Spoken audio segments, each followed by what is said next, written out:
Hi, this is Tamara at mooglyblog.com, and in this video I'm going to be demonstrating how to gather the crown of a hat when you've worked from the bottom up. I'll be using Lion Brand's Vanna's Choice. I'll be finishing up this project with an Odyssey hook, but the real tools you'll be seeing here, besides the yarn of course, are scissors and a yarn needle. So let's get started. Now here I have a tiny little, probably a preemie sized hat that I've whipped up just for this demonstration. This technique is useful for any hat or bag or really anything else where you've started with an open end and you've worked towards an end where you're decreasing to create a small close here.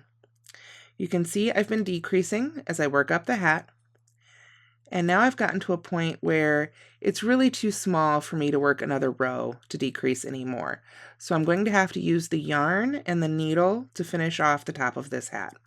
So what I'm going to do is I'm going to go ahead and cut the yarn, leaving a nice long tail. I like to leave about a foot, just because I like to have a little extra to work with. If you're at the end of the skein, you'll use what you have left. So from here, I'll just pull my hook straight up, like so, and set my hook aside. I am going to thread the yarn on my needle, like so. I find, and here's a little tip, getting yarn through even a yarn needle can be difficult. If you fold over that end, it can give you a little bit smoother end to work with there to get it in the eye of the needle. This seems to work for me anyway, so there we go.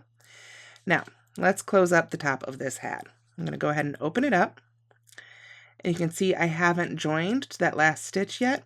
I'm going to go ahead and do that with the needle. I'm going to go in under the top two loops, like so, and back in the center of that last stitch. That's a seamless join I like to do anytime I'm working in the round, because it essentially makes it blend in a little bit better than putting a knot to finish it off. Now from here, if you've been making a pattern like this, it's usually going to say something like weave through the stitches to close up the top of the hat, or gather the last round of stitches with the yarn needle to finish the hat. So let me show you how that's done. There are a couple different ways you can do it. One way is to literally go in and out of the stitches. So if we look really closely, here's the first one.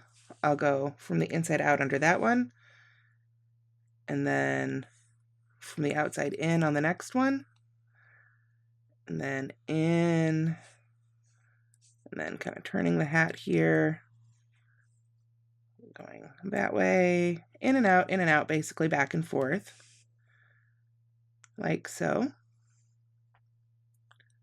until you've gone through all the stitches of that last round.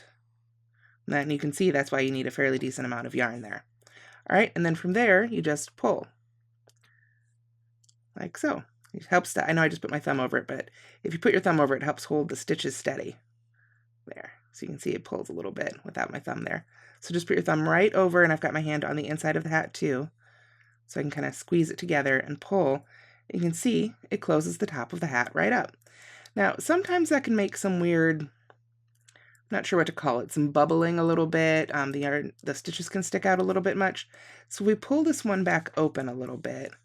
Let me show you one other way that you can gather that last round. I'm going to just pull the yarn right out, and that's the great thing too. If you do it one way and you find you don't like the way it turned out, just open it back up. Use your needle, find the strand and unpluck it, and undo your work. Just like your stitches, you can, until you've woven in those ends, you can always go back and undo. All right, so that's about where we were. Looks like I've got maybe one more. There we go. One more to go. There we are.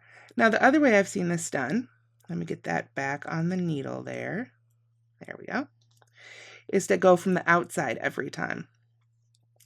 So I've got my round finished off there, so I'm just going to go ahead and come from the outside, and then come from the outside on the next one. Turn a little bit from the outside in. And some people think this gives a little nicer finish, and sometimes it does. A lot of time it seems to just kind of depend on how many stitches you're working with and what type of yarn. So like I said, try one, and if you don't like the way it turns out, pull it open under your stitches and try it the other way. You can see that was actually a little bit quicker, I think, because we're almost all the way around. Looks like we've got one more there. And then we're just going to start pulling again. You can see it's starting to tighten up. Trying not to put my thumb on top of it to do it, but it really does help. There we go. Just pull it tight, and there you go. And I think this one turns out a little bit nicer with this yarn. You can see you've still got the gather there, but you don't have stitches sticking out like we did before. Then from here, you would just send your needle to the inside, weave in your end, and you'll have a nicely finished little hat with a closed crown. So that's all there is to gathering up crowns on hats or other projects that you've worked from the bottom up to where they've decreased and need to be gathered at the top. I hope this video has helped you out. If it did, please give it a like. Be sure to leave us a comment, let us know what you think, and subscribe to our channel. Thanks so much for watching.